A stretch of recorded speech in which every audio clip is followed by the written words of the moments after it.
The views and opinions that are expressed in this and future podcasts are not the views coming out of the State Office of African American Affairs and are not the views coming out of any other state agency, including the governor's office. I'm Danny Golden. And I'm Devin Williams. And this is Re-Educated, a podcast brought to you by the New Mexico State Office of African American Affairs. Welcome, everybody, to Re-Educated, a podcast where we're going to rethink, relearn, and get re-educated on many topics concerning the Black community here in the state of New Mexico. The purpose of the podcast is to educate the community on environmental, social, and physical inequities and challenges that Black communities must deal with, and what can be done to empower the Black community to help them navigate through the understanding of legislation and policy on a micro and macro level. I like to say that we're talking solutions and taking action. We want to make sure that from the very beginning, our audience knows we are not only talking to our melanated community, but we're reaching out to our allies as well. Just to remind you all that it takes a community to change a community, and so we have to continue to work together, empower each other, and your Black brothers and sisters are really struggling right now, especially with the climate of what's going on, and so continue to support us, continue to be allies, and continue to help us mobilize as we get through these troubling times. Definitely. Although we are in troubling times, which we'll be exploring, we don't want to miss talking about all of the wonderful things that people in our community are doing, that different organizations in our community are doing. So we will definitely be highlighting those folks later on in our podcast. Our topic for this episode is going to be Black cultural centers in higher education. And Devin, what is a Black cultural center? Well, according to the Association of Black Cultural Centers director and founder, Dr. Fred L. Hort, Black culture and multicultural centers rose out of the student protest and other activist movements of people of color in the United States for social justice and cultural recognition on the college campus, specifically pertaining to the University of New Mexico and New Mexico State University, where they are able to make a confident transition into college, experience culturally relevant programs, and additional resources that they might not get anywhere else on campus. Right. So there are several reasons why a Black cultural center is important in these higher education institutions. But before we get into that, we'll be talking about the importance of these BCCs. We kind of wanted to go back just a little bit to reintroduce ourselves to the origins of Black cultural centers. And I think it's important to go back further than the origins of that, just to the origins of higher education. Not long after European settlers began to arrive in what would become the United States, the first institutions of higher education were founded. These were collectively known as the colonial colleges. The first colonial college was Harvard College, founded in 1636 in Cambridge, Massachusetts. Other notable colonial colleges include Yale, Princeton, Columbia, the University of Pennsylvania, Brown, and Dartmouth. Of course, there was a period of time where no Blacks were allowed at any of these institutions, but we saw a slow trickle of Blacks being accepted to these institutions starting in the early 1800s, followed by a series of Supreme Court rulings in the mid-1900s that ordered many of these universities and colleges to allow Black students to attend school with white students. Black cultural centers go back to the early 1900s, but weren't really popularized until around the 1960s. Even at that stage, can you imagine early 1900s being a Black person at one of these institutions? We appreciate our ancestors for laying that foundation and pretty much setting the blueprint for success and being able to navigate these colleges, because just being in that space as a Black person, I could only imagine the hardships and trials and tribulations that they faced. And so, right, definitely much different times, harder times. But even though, it's 2020, I'm still getting stuff in my feed Oh, where yeah. it's like the first Black this. And I'm always shocked. Like I'm shocked because it's like it's 2020, but we have to keep in mind that we still face some challenges, especially these students who are at institutions that are predominantly white or non-Black. It's important for them to have a safe space where they can see people that look like them in all different areas of study and fields. And I think that it brings us together and gives us a sense of self and a sense of our people and a sense of what we can accomplish. And it keeps us attached to those who came before us and Yeah. did, achieve these great things. So Yeah, definitely. And I think just the dynamic of universities in general, because we do have HBCUs out there, we do have those predominantly Black institutions, but in the case of New Mexico, we have our Hispanic serving institutions and our PWIs are predominantly white institutions. And so just having a different understanding of those dynamics, and specifically when it comes to New Mexico, because a lot of times we as Black people are considered statistically insignificant. And it's not only in terms of like population in general, but also on these campuses, there's not a huge representation in terms of numbers for Black students. And it's difficult. It's tough. And it's... Did you want to hear some of those numbers? 'Cause Yeah. I have some, and I'm sure you know them, but just so that our audience can be aware and kind of have some context to this. Okay, if we zoom out to New Mexico as a whole, we have a population of 2.1 million people. Only 1.91% of that 2.1 million is Black. And these are US-born Black folk. I think the number is about 0.3% for folks that are immigrants from other countries that are Black. Zooming into where we are in Albuquerque, which is, we're not only going to focus on Albuquerque, but I'll just use this as an example, being that we'll have a guest who is the head of a Black Cultural Center here in Albuquerque. 2.96% Black students at UNM. The University of New Mexico. So one would see that number and be like, that's really not a lot of people. Yeah. But at the end of the day, that when you're talking about thousands of students, 2.96%, I mean, it's students nonetheless. You know what I mean? Students that have paid money to attend, students that have worked hard to gain scholarships and, financial aid and other things of that nature so that they can get a degree.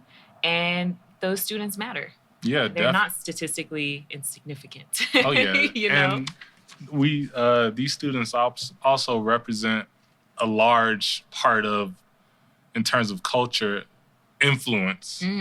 When it comes to a lot of things. And so just when it comes to music, when it comes to appearances, hairstyles, these students are a part of that culture because they're Black. And so people don't understand that just because it's a small number doesn't mean that you have the right to ignore them or not allocate resources for them or help them to be successful. And again, looking at these Black cultural centers, we need a center specifically for these kids, especially being on a predominantly white institution or Hispanic serving institution. And a lot of times people have the argument of, why not do a multicultural center and lump everybody together? Inherently, all these different cultures and all these different ethnic groups have different practices, different ways that they do things. Different needs. Exactly. Yeah. And so there definitely needs to be a focus with these specific cultural groups. And so having a Black cultural center versus a multicultural, you're able to focus on the needs of a specific group, and specifically pertain to Black kids and Black students on campus. we need to see each other. Yeah. Because we're a very small population. There's not a lot of us that are represented on campus. And so we really need to have just that safe space to where we can come together, see each other, see familiar faces, and then feel empowered because of that. And that empowerment comes from the element where these Black cultural centers not only connect us to the students who are around us and striving toward the same goal of getting our education, but the students, who have already graduated, our alumni and people like that, when you see that success up close and personal firsthand, and you're just able to envision it for yourself, that gives you, like you said, it empowers you, and it shows you, the future that you are able to have and obtain. There are some challenges, and there are some challengers, because I know that, we can't have this conversation without bringing up some of the misconceptions about Black cultural centers. Yeah. And so I wanted to bring up a couple of those commonly held misconceptions about BCCs. One being that they further isolate Black students who typically make up a small student population at these traditionally white or predominantly white institutions. Do you feel like that, what is your piece on that? Because I personally don't feel that it's isolating to unite you with your culture and have you remember who you are. You only can further contribute to the diversity of that institution by knowing where you come from and what you bring to the table. Yeah, so for me, I believe that it's helped me a lot being a former athlete at the University of New Mexico and not really being connected with other Black students on campus, except for my peers and fellow student athletes. Yeah. It was difficult, and it was just a very big disconnect. And we'll talk more about athletics and those dynamics later in the season and everything. But not until I came over to African American Student Services at UNM and really interacted with other Black students on campus did I really feel a connection, feel more at home, if you will, being away from home, because I was from a predominantly Black area. And so just being able to connect with the other students, being able to, formalize study groups, being able to figure out and just talk about experiences that we have being Black on campus, that just provided another dynamic of empowerment and stress release that I wouldn't have had if I didn't go to that center. And honestly, because of the support that they gave me, I was able to achieve my master's at the university, which, again, if I didn't have the support of African American Student Services, it would have been a lot more difficult to achieve that. We're going to take a quick break and hear about some of our sponsors, and we'll be right back. Stick around.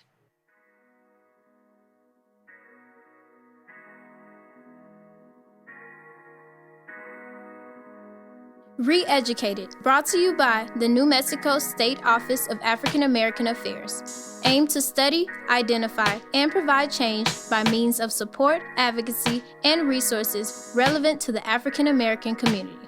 As a reminder, every voice matters. Make sure you're counted in the 2020 census. Since 1912, Loveless Health System has been committed to meeting the growing healthcare needs of our Albuquerque community. They're invested in bringing people, providers, and technology together to ensure patients receive the best care possible. So we're going to be hearing from Brandy Stone, who is the African American Student Services Director at the University of New Mexico. We were able to get some insight from her on why Black cultural centers are so important in higher education settings. Also, some insight on the biggest challenges facing these centers, as well as what can be done to mitigate these challenges. Well, I think that they're important because they really serve as beyond a safe space for students. And so in New Mexico, that's really important because we're the minority of the minority. And so it's a unique experience to be a Black student at the University of New Mexico. And it's important that they find community in a center like ours. So, Brandy, being the African American Student Services Director at the University of New Mexico, what are some of the biggest challenges that you see within that space? I think some of the biggest challenges is just because of COVID, we're not sure what budgets could look like as far as like legislative funding support in the upcoming years. And so we've, this past 2 years, we've been able to secure additional funding to expand our programming. And so, given the uncertainty, we're not sure that we can continue some of those retention and recruitment initiatives. Another challenge is just the space. We're located in a historical building in Mesa Vista Hall, and although we're central to campus, which is a benefit at the Cultural Center, we are a small space, and so we can only accommodate so many students at a time in our center. And those are big challenges. And I think that those challenges are probably not, I haven't visited every university, but I would say that those challenges are probably not just specific to this Black Cultural Center. A lot of students, unions, and African American Student Services, these BCCs, are underfunded. They don't have adequate building space, and that's a problem. How do you feel these challenges can be mitigated? I don't know. I don't have an answer for how to reverse the funding challenges as a result of COVID. But I do know that we are in the works of putting together some strategic campaigns to fundraise with our alumni, but we're having to creatively think through what are some strategic ways that we can ask people to give that doesn't feel like it's significantly impacting their ability to put food on their table for their own families. And then as far as space, there's been talk about in previous years is a time to look for a new location for our culture center, but I don't know that I have an answer yet, because the research shows that the further out your culture center is from the heart of the campus, the less likely students are to access it. And so we are in a prime location. You just, as a historical building, can't build up or out anymore. So I think as a new director, those are things that I would like to try to work through in the next 2 to 3 years. Absolutely. And I wanted to ask you, Brandy, is it possible for, not just private individuals, but for private organizations and businesses, are you able to accept funding from those types of donors? Yes, absolutely. So we have a giving page, and if you log on to www.afro.unm.edu, and you click on the About tab, there's a giving page, and we are so thankful and grateful to any donation, however large or small it is. Right, because these dollars go toward expanding your reach. And can you just really quickly just kind of explain what that funding helps you, and the Cultural Center to accomplish for the students? Sure. So we have about 12 different signature programs. One of our most popular is the Black Cultural Conference, which started off as just an institution-wide opportunity for Black students to hear from our community members in a conference setting. And really it's turned into a Southwest conference. But I'll just share about this program, but what's so unique is that UNM is a Research One institution. And oftentimes we don't see our Black student scholars involved in research. So this gives them an opportunity to present their research that they're working on, to present what they're doing in their student groups, and to put that in their CVs and resumes to show as they matriculate into graduate school and then into the professional workforce that they have these public speaking skills, these critical thinking skills, these research backgrounds. So it really provides students and community members so many different opportunities to just grow and learn. That reminded me of when I did research at the first Black Cultural Conference on Black mentorship. But yeah, it definitely was a phenomenal experience, just being able to get into that and really try something new and Absolutely. Push boundaries. What do you say to people who don't quite understand the depth and the reach of how Black cultural centers can positively impact the lives of Black students? I think I would say 2 things.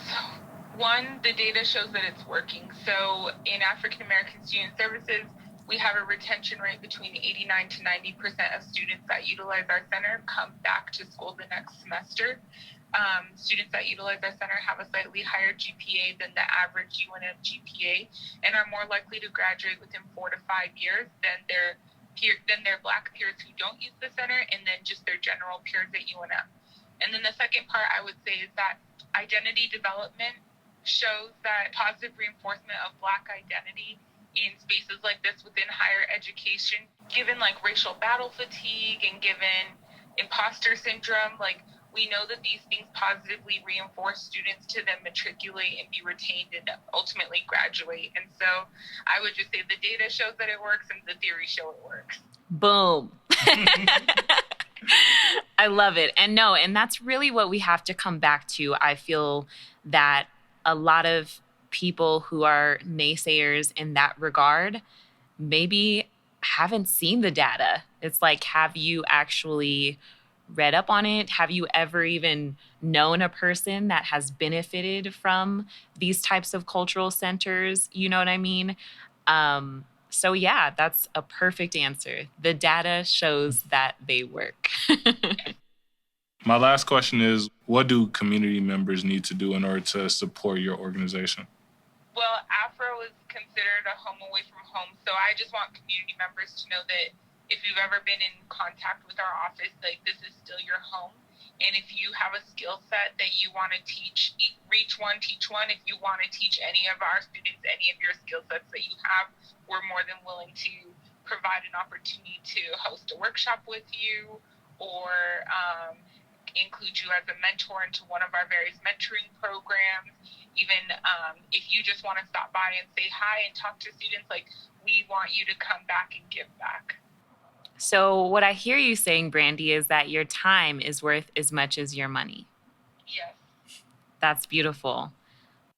Did you have anything else that you wanted to add? I know we've kind of asked our questions. I would just like to say thank you for giving us this platform to share out what we do, because I think a lot of people aren't really sure what we do. And so I just thank you for giving us this opportunity. And I thank all of our community members that continue to work with us and those that are new that are forming bonds with us. I just thank everybody for being supportive of our office and the work that we're doing. Aw, well, you're very welcome. We're so grateful that we have this connection with you, that you were willing to come on this platform and share your amazing Black girl magic with us.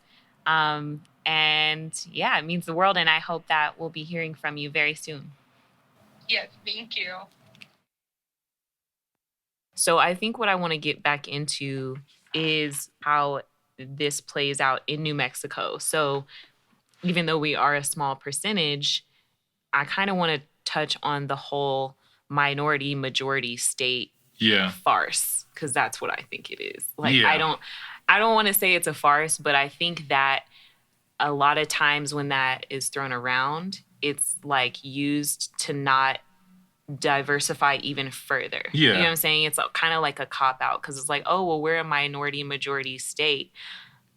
But I think that is misleading, because we still have the racial problems that we see in other states. So did you kind of want to get into that? Yeah, so when you look at it, yes, we have smaller statistics. However, the use of tri-cultural state and the use of saying there's only 3 cultures, which is white, Native, and Hispanic, that completely marginalizes the Black community, especially because there's a prominent Black history when it comes to New Mexico. And we'll get more into that as we go into some of our other episodes. But history lessons with Danny and Devin. I know. we'll have a sub podcast going over like specific history. I'm talking about like Black Dawn and the first Black conquistador to come to New Mexico. But yeah, I think, again, as you said, it's in some ways a cop-out, because there is a very present Black community here, especially in light of what's been going on nationally. And one of the things that this community has been struggling with is not having support and resources, even though we are a part of New Mexico, and just having most of the resources allocated to Native Americans and Hispanics, you know, and not saying that they don't need resources, but we need them too. We're not invisible, right? Exactly. Like, and each of our communities has its problems, you know, and we have our challenges. We have overlap within those challenges, but nevertheless, some of our challenges are unique to each community. And just like you were saying, just because we're a small percentage doesn't mean that we don't need that funding. I think what's interesting is that we've seen some of the biggest and most robust movements coming out of this state and this city in particular as it pertains to the Black Lives Matter movement. Yeah. We have an active chapter here of Black Lives Matter that a couple months back held some really large, really notable protests and peaceful, I might add, marches, because some people will try and say otherwise, but we can talk about that another time as well. But I witnessed it. And so we do have the power to galvanize the community. We do have a voice. Yeah. And I think what happens when we overutilize terminology like tricultural or minority majority state, we then stomp that out. You know what I mean? That language is naturally exclusionary. We're excluding people that are doing notable work, that are doing important work in the community to move our whole community toward equality and toward justice. Not just on a state level, but on a national level, right? Because we're all a part of this in even though we're in different parts of the country, we're all wanting the same thing, which is, like you said, our communities need resources. One thing that is so disheartening for me to hear from our guests is, you know, they're at the heads of these cultural centers and, you know, they already can't get funding as it is, but then they're hit with something like this pandemic, this COVID pandemic, and it totally derails all of the work that they've been doing to obtain that funding for their programs. And I think that actually goes to show just how much we actually need to focus on these centers, because to a certain extent, everyone's going to be hit hard by the pandemic, but our cultural centers shouldn't be hit the hardest. You know what I mean? Like, everyone should be hit hard equally. Exactly. Yeah. But it kind of just proves the point that, these cultural centers can't sustain when met with a huge challenge like this, because they were already underfunded in the first place. Yes. You know what I mean? Oh, yeah. And I think you want to get to equality, but it starts with equity. You have a group of innovative people and Black people, because we haven't had all the resources that everybody else has had. We haven't had all the opportunities that everyone else has had. And so we have to be very creative in the way that we think, in the way that we create programs and initiatives, and in the way that we address and support Black people in the community. And so I just think we really have to look at that equity piece and really figuring out, how can we allocate more resources to the Black community, specifically because the Black community is going through a lot of challenges with what's going on nationally, you know, and just being, and I know for me, one of the issues and one of the things that I struggle with was just like the death of these Black men, you know what I mean? And it's very hard being a Black man, seeing another Black man get hurt. And not get just hurt, let alone taken from us. Exactly. And, you know, not saying that other people aren't important, but it's been highlighted very regularly to the point to where, you know, people might be desensitized to it because it's happening so regularly. But, you know, when you see, for me, again, when I see anybody, you know, getting hurt, getting killed and stuff, like, it's very hard to deal with. And I can only imagine what these students are going through, especially because they're not only seeing that, but they also have to figure out what they're going to do for their studies. You have people coming in from different states. And so there's a whole nother dynamic of cultural shock. Absolutely. In the sense of being from possibly predominantly Black communities and going to a community where you rarely see a Black person, and you got to make sure you go out your way to say hi, just because you don't know when you're going to see another. You don't know. And I think that's an excellent point. And I think, you know, being that we're here in this space where there aren't many of us, we still, you know, and keeping in mind the part of the conversation that we just had where it's like, oh, we're tricultural, we're things like this. For Black people, that experience is so much different than what the people who use that terminology are trying to express. Because while those folks who use that terminology see a minority majority state with lots of brown people, are we going to acknowledge that we as Black people living in this skin, living this life in this state, still experience hatred, bigotry, marginalization, lack of resources at the hands of other people of color? Yes. You know, we can't.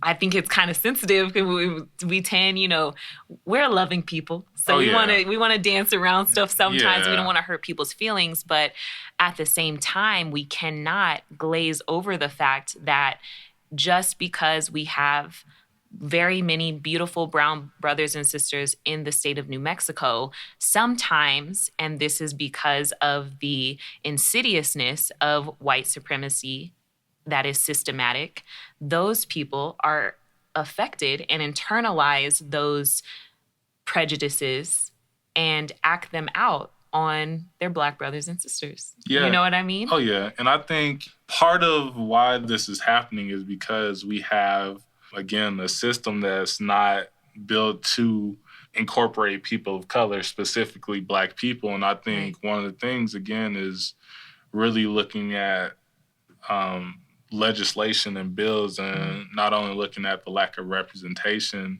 of Black people in certain positions, but also when you look at the language of bills, it tends to have a multicultural lens which overlooks Black people. And just not having that language to where, you know, it's really empowering the Black community, I think we really need to shift our thinking and shift our approach in terms of making sure that language is in there. Absolutely. And I think that that's kind of reflective of where we are on a national and global level in the shift that we're having to make. Like, instead of saying people of color all the time, if you mean Black people, just say Black people. You can't be in the gray area when people need funding. You can't be in the gray area when people need, you know, programs and when legislation needs to be changed. We have to be very deliberate in what we're saying so that we can be deliberate in our actions. And, you know, I'm glad that you brought up legislation. I mean, that's kind of how, from my understanding, you know, OAAA came to be, because there were some things that had to happen and dollars that had to be moved around and people that had to use the terminology Black people in order to recognize us, in order to give us a seat at the table when it comes to creating an establishment, a cultural center, a department of the state that pays attention to the needs of this very small yet very significant you know, group of folks. Yeah, definitely. And it goes back to what they experience and what Brandy had highlighted in regards to Black cultural centers. Same holds true for a Black center for the state, you know, having a Black state agency. Right. You have to have that representation, and it's necessary and it's critical, especially if we're talking about mobilization of a community. And so we need to continue to again, empower, support these Black centers. Absolutely. And again, looking at the legislative side in terms of the language of bills, and that's going to be going on interim committees. When you're looking at it now, and we're going to talk more about it as we go through the season, but there's several interim committees that are going on, and we're approaching a 60-day session, which that's where you really are looking at it aggressively, being able to support bills, advocate for bills, and what have you. And so continue to do your research. When you're looking at legislative processes and what's going on, nmlegis.gov is going to be your guide, your handbook for understanding how to navigate these different legislative processes. And we need you to advocate for them. You have to understand what's going on, and you have to be knowledgeable in order to help change these processes and these issues. Absolutely. I think one thing that we have to make sure to, repeat and highlight, something that Brandy said, is that, while we're educating ourselves, while we're doing our civil duties by participating in elections, participating in the census, that's something that, OAAA has been very vocal about and active about, is getting everybody counted, because that is super important when it comes to us being visible. We got to be counted so that we can, get that funding in different places where it's necessary. But on top of that, giving your time, because obviously a lot of us don't have a lot, ample money to throw at everything that we see. Yeah. But what we can do as individuals and as citizens and community members is lend our time, our skills. If we do have a business, there's always, in-kind donations that these Black cultural centers can benefit from receiving. And, reaching out, because I think that you'll find that with any Black cultural center, the African American Performing Arts Center, any of these places and organizations that we're talking about, they're not going to refute your help. They're going to take your help. So however you can give it. But once again, while you're educating yourself, we hope to be a resource to the community. We would love it if you go and visit our webpage. It's the Office of African American Affairs webpage, and that's oaaa.state.nm.us. So you can go there to find out more about Devin and me and our personal journeys and how we came to be on this podcast together. We want to do a really good job of putting some action items out there for folks as far as petitions, information on who to call, who to email in order to have your voice heard and to make change in the community.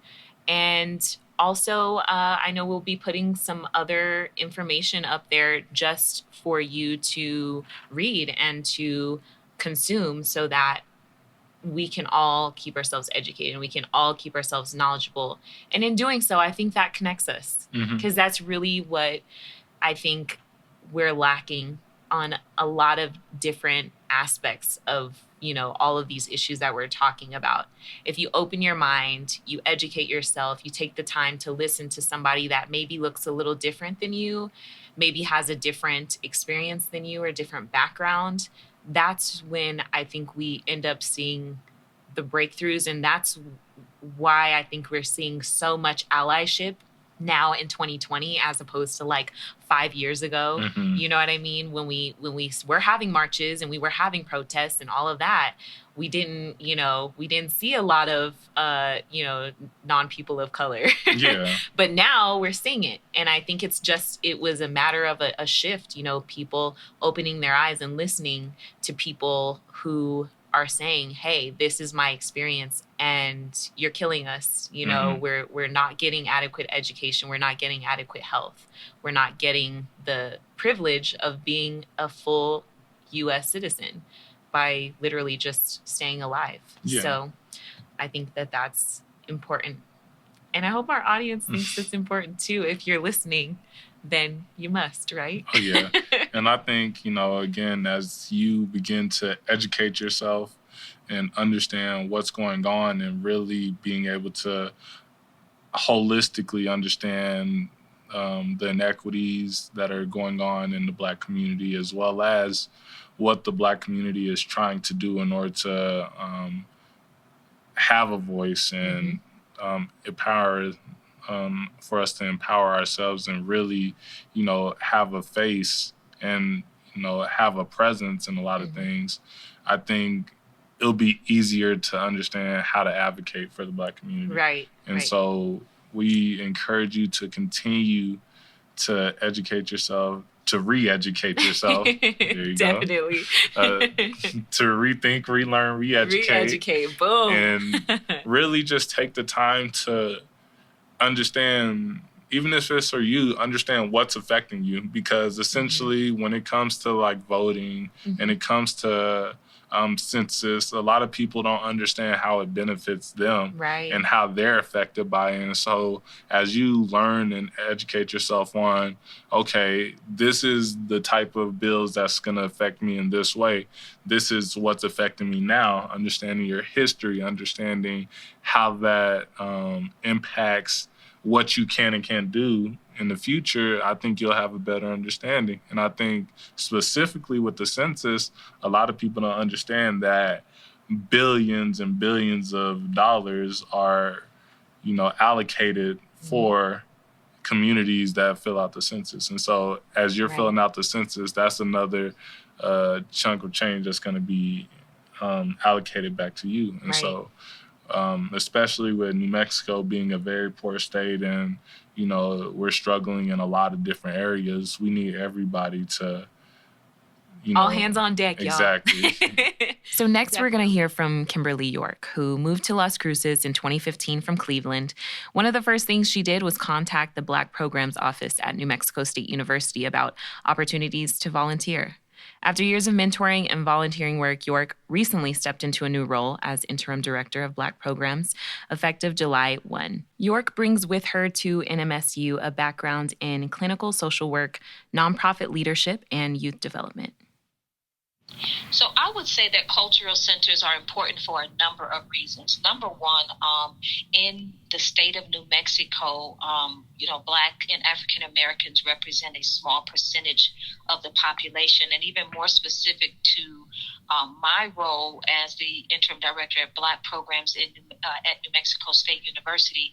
In our city, we represent less than 2% of the population.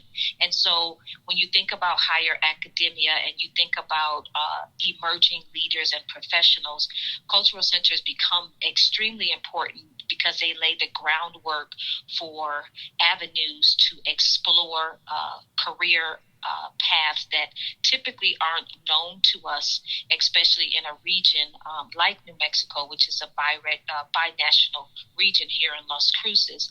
The other reason that cultural centers are important is because it serves as a foundational community. Our culture is all about family, and whether it's blood or not, you think about typical growing up in a household where the grandmother was also a part of the family. Grandparents were a staple. Our elders are staples in our community.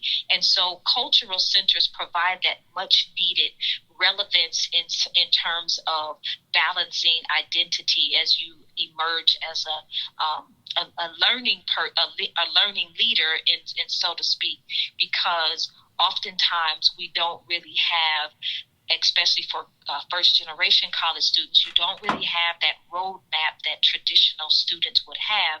And so having that sense of community serves as a surrogate family for you, which a lot of us are used to in our own communities or wherever we're from in the world.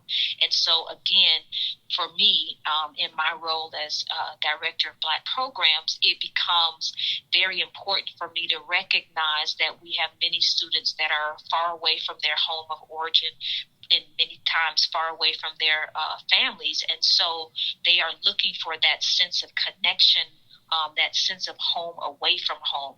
And so I would caution any person or any university that does not see the value that cultural centers and diversity programs offer to students of color. How does the racial makeup at your university inform the work that you do? The work that I do is centered on making sure that we recruit and support students of color, both in their academic endeavors and also in their sense of developing an identity as a scholar. And so that becomes very important because, again, as I stated earlier, we represent less than 2% of the population here in Las Cruces, and you may hear someone say that we are statistically insignificant. And so it becomes extremely important to be intentional about making sure that students of color, especially Black students, understand that they are significant and that regardless of what the statistics say, that they matter in a way beyond just checking the box for diversity, checking the box for affirmative action type of things, but it also promotes an opportunity for them to see the value that they can add to a university. What are some of the biggest challenges facing Black cultural centers at the university in New Mexico? I would say that probably financial, and that's true to a lot of cultural centers around the country, but even more specifically in New Mexico, where we don't have as many rich resources financially speaking, and so that crunch takes a toll on budgets that are already small, and so we have to be more strategic in terms of collaborating with other diversity programs, but also collaborating across the campus and in the community, because sometimes we have to look at things like in-kind support. We have to look at things like how can we leverage resources to better support students on a very limited budget. But I would also add to that is the visibility of programs such as Black programs, making sure that we are physically located in a place where students know that we exist, number one, but then also that it is a welcoming space. And so I would definitely say that those two things are at the top of my list. And then probably a really close third would be just creating a sense of understanding and awareness about the unique needs that students of color have on campuses where they don't see themselves highly represented. How do we mitigate these challenges?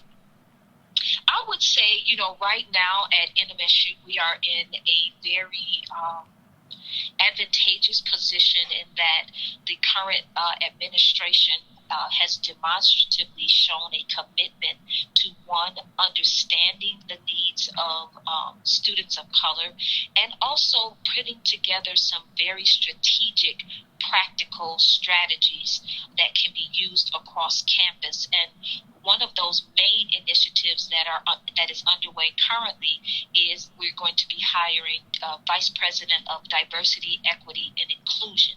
And that is historic on this campus because, again, historically speaking, those types of needs have not been at the forefront.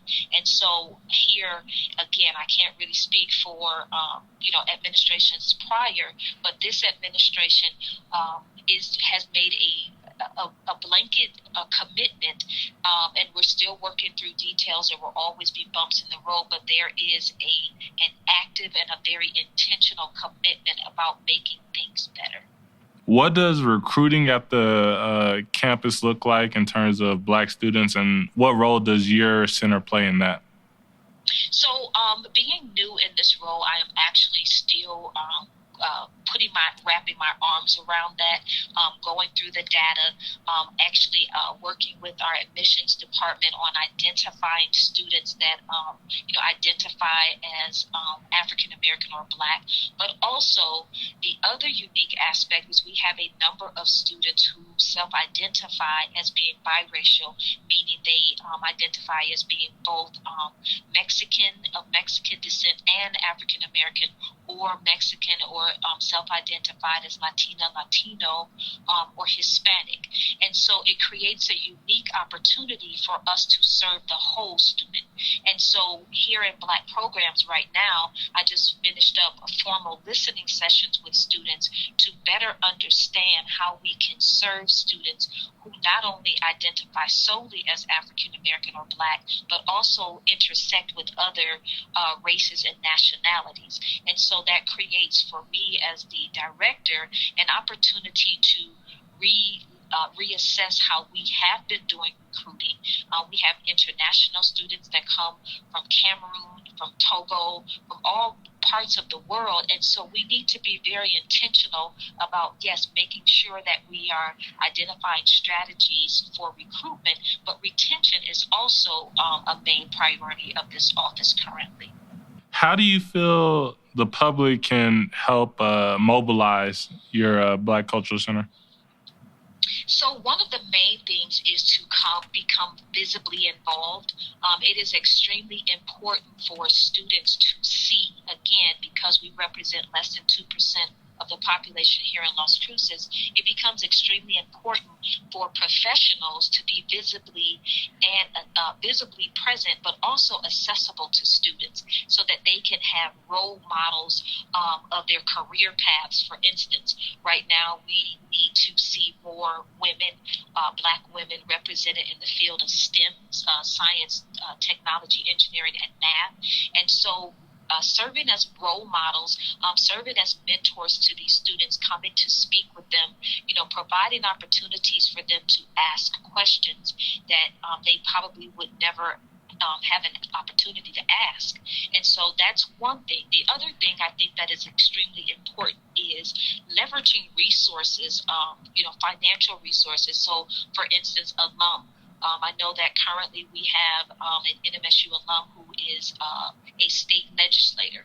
And so, having access to her to be a champion for Black programs, those type of things become extremely important. And so that is also a priority for Black programs in this season, because we want to make sure that people see that the work that is being done here, but also providing people with ample opportunities to get involved. We recently had some of our recent alumni reach out to us who want to start a book scholarship fund, which is amazing. And so one of the things that comes out of that is students who are struggling financially to pay for textbooks will now have access to those much needed resources that they need to be successful. I know the Black community has been dealing with a lot of challenges, specifically with the climate of what's going on nationally. And so have there been any programs or initiatives put in place for Black students on campus regarding the challenges that are going on? Yes, and I'm glad that you brought that up, because it becomes, at this juncture, amid the coronavirus and the racial tensions that are, being sparked across the country, it becomes a fine balance of trying to ensure that we are not overexposing students in a way that it totally paralyzes them, so to speak, from being able to focus on school, because that is the number one reason why they're here. And so I find myself trying to make sure that, while providing the education and the opportunities to have a voice in all of that, it is definitely intentionally trying to balance that with the current stress that they already have. In the summertime, we did do candlelight vigils because we wanted to create a balanced view of how to actively protest, but also thinking more broadly in how we can move things forward. And so, yes, the protests and the vigils are one strategy, but then helping them to think beyond that. And so we recently held a panel discussion with actually Nicole Beard, who is the deputy director of your office, having a conversation of beyond the protest into the movement. And so that movement is, how can we figure out ways on this campus to collaboratively work together, hold people accountable where they need to be held accountable, but also creating systemic change in a way that is meaningful and in a way way that also recognizes, again, the unique needs of students of color on this campus, specifically Black students, because oftentimes that conversation is overlooked. And so one of the initiatives that is coming out of this is we have been doing Let's Talk About It with staff across the campus, as well as holding, the president has held, we've held town halls where we get together and people can ask questions that they've always wanted to ask and begin those conversations. And out of that, we are in the throes of creating an initiative called Stronger Together Through Race Relations. Because again, at the end of the day, we have to figure out a way, one, to hold people accountable, two, to put in the policies, procedures, and also the accountability aspects of holding people accountable. But also, how can we work together? Because that is going to be very key to all of this across the country. We're going to have to figure out how to work together. And so I am trying to empower students to have their voices heard in ways that are not always the typical route of destruction. And so bringing them and empowering them to hold conversations with leaders on this campus and with faculty and staff about just some of the everyday lived experiences that they encounter in a way that makes it hit home for people who may not really understand why Johnny can't focus on classwork, or how the curriculum is not designed and to foster and promote students of color on the campus. Or even more typical is, why is it that students of color don't feel welcomed? And so we are creating platforms for those kinds of conversations. We're also making sure that we are intentional about, this notion of training, which is great, but we can no longer go back to the checkbox thing. We can't do that anymore. We have to be committed individually and as a campus and as a community at large to doing the life work that it's going to take to dismantle this systemic racism and discrimination. Perfect. Well, I think that's going to be all of my questions. This was wonderful. Thank you for, again, calling in. Our very last segment is The Glow, where we'll be highlighting individuals and organizations doing great work in our community. For this edition of The Glow, we have Alexandra Andrews, a photographer based out of Roswell, New Mexico. Alexandra reached out to our office after the tragedy of George Floyd to help out with photography at our Roswell COVID testing site. Not only did she help out with photography, but she also helped to facilitate the flow of the testing site. For her volunteer efforts, we've decided to shine light on her business. Please visit her website at www.alexandraandrews.com. So that pretty much wraps our very first episode of Re-Educated. Thank you once again to our wonderful guests, Brandy Stone from UNM and Kim York from NMSU. The vision of African American Student Services, AFRO, is to cultivate Black excellence on the university campus through educational discourse, leadership development, holistic health and wellness practices, and community engagement. The African American Student Services program at UNM provides culturally relevant programs designed to assist primarily African American Black students in making a confident transition and successful adjustment to the University of New Mexico. The City of Albuquerque Office of Equity and Inclusion aims to inspire and equip city government to make Albuquerque a national role model of racial equity and social justice. We'd also like to give a special thank you to our post-production partner, Better Sense. Powered by nearly a decade of audio and production experience, Better Sense exists to help you create your life-changing projects. Go to bttrsnc.com in order to explore how you can awaken the potential of your musical ideas. Thank you so much for listening to our podcast, Re-Educated. We hope you were able to rethink, relearn, and get re-educated on some really important topics. Make sure to visit us at our website, oaaa.org, www.state.nm.us. See you next time.